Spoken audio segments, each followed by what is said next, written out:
So very clickbaity title. Trust me, I get it. But Factor 55 just pisses me off with their marketing wank and everything, and um, saying that they fucking invented the closed winching system and blah blah blah. Fucking aircraft grade aluminum, and it's like Ford with their fucking military grade aluminum on the new Alumaduty pickups, and it's just all a bunch of marketing wank and bullshit, and it pisses me off. And I think the Factor 55 hooks are just made out of 6061, if I'm not mistaken, but don't quote me on that. Um, but that doesn't sound cool enough, so we got to come up with shit to call it. It's like, Ford for years they had international diesels in their pickups. And yeah, they were modified a little bit, and they had some proprietary shit and everything versus what came in an international truck. But it's not cool enough to call it that. We got to call it a power stroke. Um, that whole aircraft grade thing, it just makes it sound like you got to go down a steel yard and be like, psst, hey buddy, you know where I can get into that aircraft grade stuff? Yeah, I don't know, it's just irritating, pisses me off. But on the whole shear thing, what they're talking about is how many places that a pin would have to shear for the rigging to come apart. So I think everybody's seen the meme in the picture of somebody setting up a shackle like this, and obviously this is a horrendously wrong way to do that. So if this pin were to shear right there, then these two pieces would come apart. If we set it up thus ways,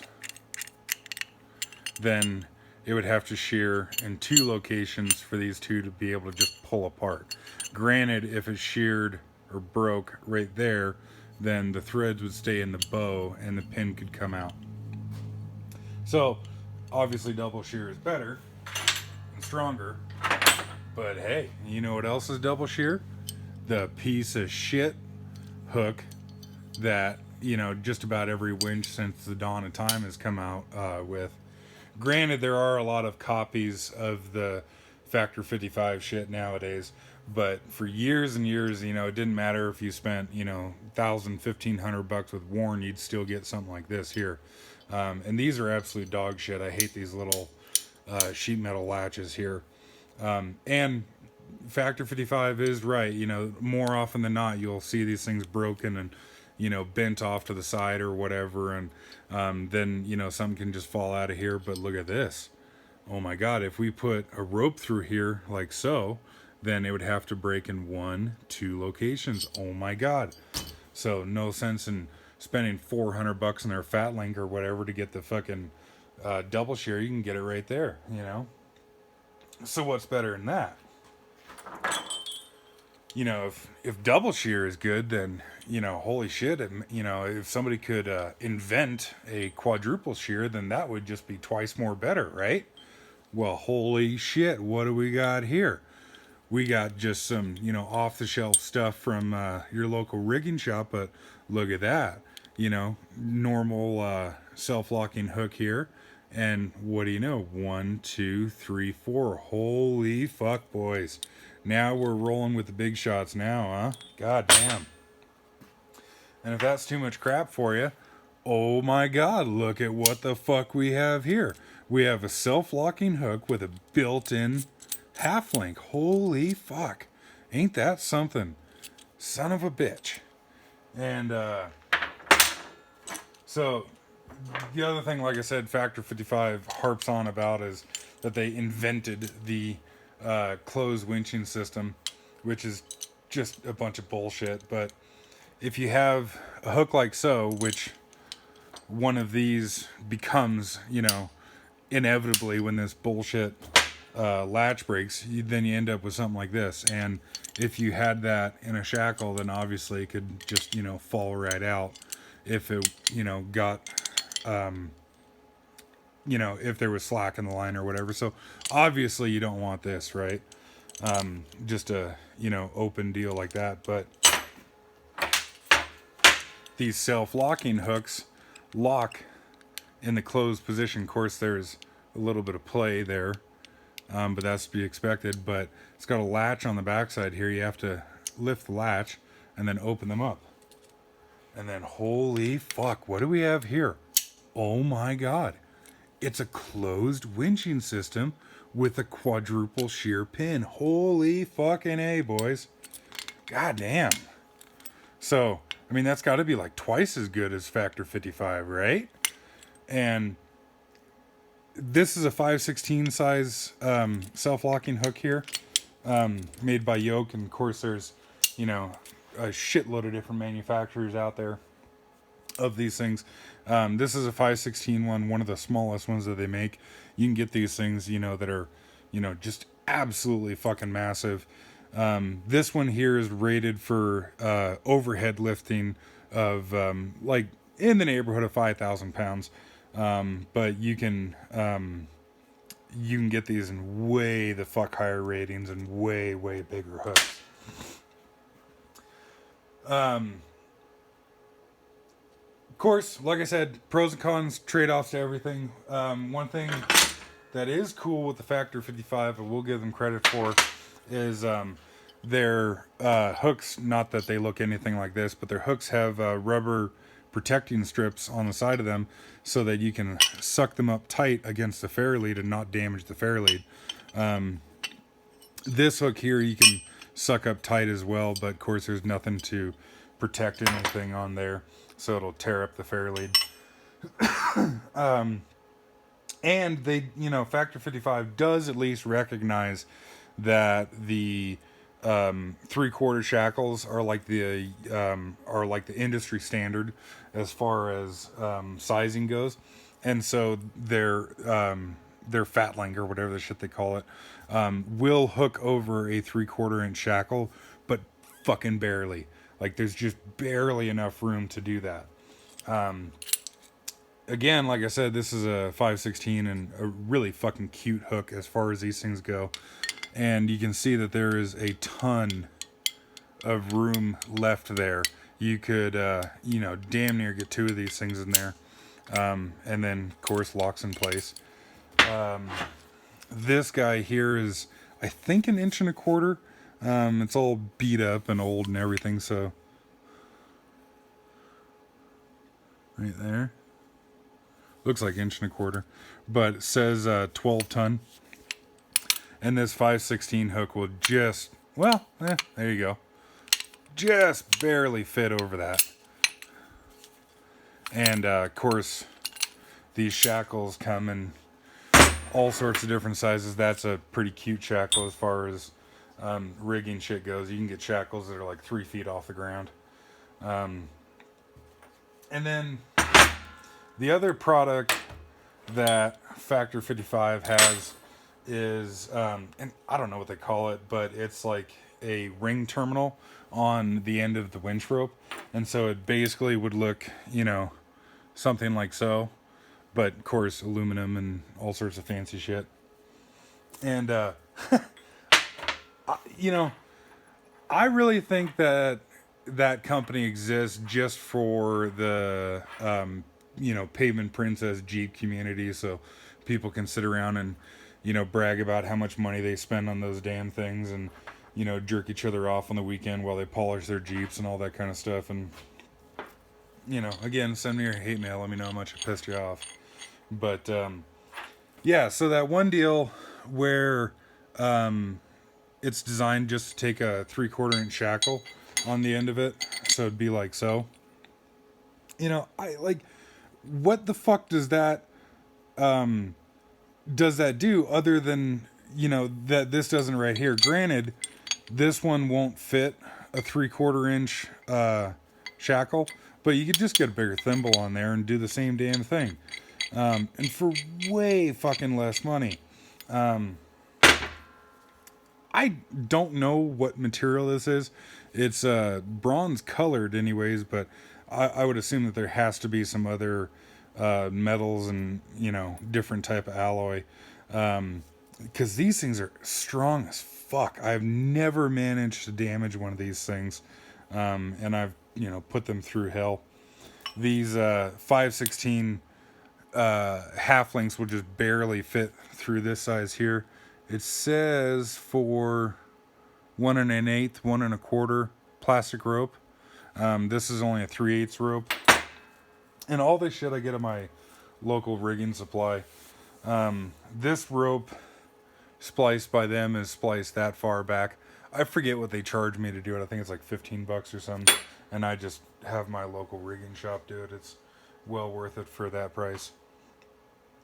But if you don't like, for whatever reason, these self-locking hooks, you can get P-Wag hooks that have a forged steel latch on it instead of that sheet metal piece of shit that comes on these things. And the cool thing about all this rigging stuff is you can get the, parts for them. If anything goes wrong with any of this, if you do manage to damage these forged steel latches, you can get replacement ones. And again, don't think that this is the only size that you can get these in. These come in absolutely huge sizes. This is just what I have on hand. But, unless you just want to sit around and, jerk your buddies off and everything and talk about, how much money you spent on your fucking Factor 55 nonsense, don't waste your money on any of that crap. Go out and, get some rigging stuff to go on the end of your winch rope. You'll be way happier with it in the long run. And these are actually designed to be used. Like, holy fuck, imagine that. The Factor 55, their Fat Link or whatever the fuck they call it, it's sharp edged aluminum. And so if you put it onto, say a grimy old shackle or something like that, or there's just, like a square piece of steel on, your buddy's rig or something like that, and it's got some sharp edges on it and everything, I would imagine that it'd be very, very easy to damage the aluminum on those Factor 55 products. Where this here, this is steel. And these are designed to be used. They're designed to take wear and everything.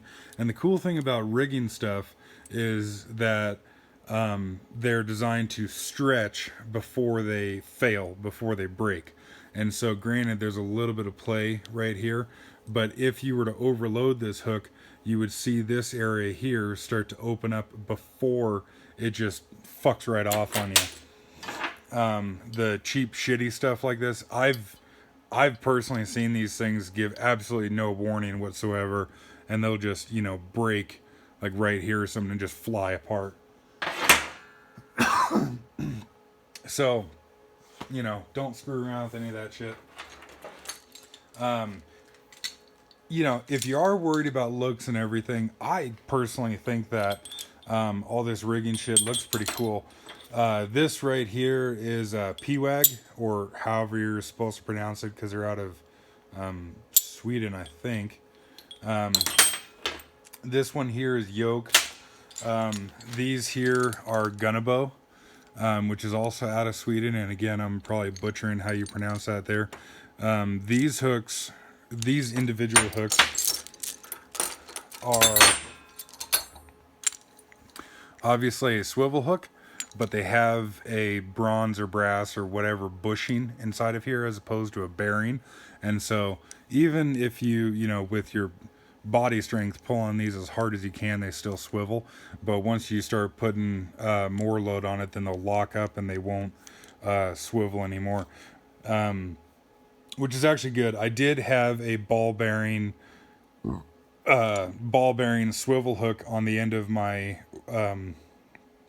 large frame Warren 12,000 pound, and it would actually spin the hook like a couple hundred RPM in either direction, depending on if you were applying load or releasing load from the wire rope. Now I've got just a bigger version of this guy here. But these are really nice, same, self-locking design and everything. And you can see this is a, smaller, well, I guess not that easy to see, but this is a 5/16 size. This is a 7/32 or whatever. And even this tiny little guy here will still fit a 3/4 inch shackle. And again, all this stuff here comes in a magnitude of sizes. The sizes I have here are actually some of the smallest ones that you can get. But yeah, you know, if you're talking about looks, you know, I think all this shit actually looks pretty cool. You know, all these different colors and everything. There's a company I don't have here, Rudd rigging. They actually have like purple rigging stuff, which looks pretty cool. And so, you know, if you care about that, you know, you can, you know, piece together different companies and everything and kind of come up with like some rainbow shit going on or whatever. And in, in my opinion, it'd be better than Factor 55, like better quality.